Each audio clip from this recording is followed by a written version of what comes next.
Let's dive into Utah's groundbreaking drunk driving law and its really surprising outcome. I mean, on paper, it seems like a no-brainer for a pretty tragic and persistent problem. That's how many people are killed by drunk drivers every single day, just in the U.S. So back in 2017, Utah stepped up, becoming a national test case for a much tougher law. They dropped their blood alcohol limit way below the standard that every other state was using.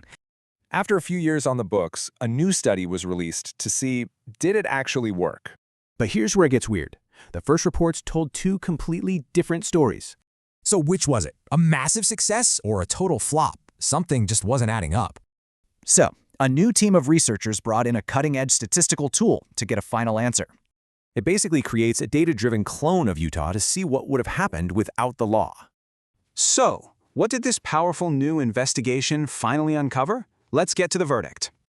That's the statistically significant change in fatal crashes after the law passed. A big, fat zero.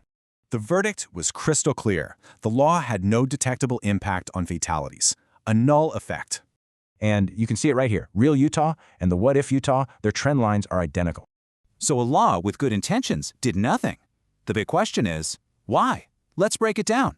Turns out, there were 3 big clues that explained why this whole thing didn't pan out. First, Utah already had a really low rate of these crashes. It's hard to improve a number that's already small. Clue number 2, enforcement was actually going down. They had fewer cops on the road to catch anyone. And the third clue, most drivers literally can't feel the difference between the old limit and the new one. The takeaway here isn't just about Utah. It shows that just passing a law isn't enough to change reality.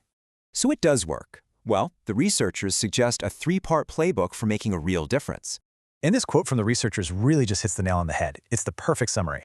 It all leaves you with one final thought about how change really happens, right?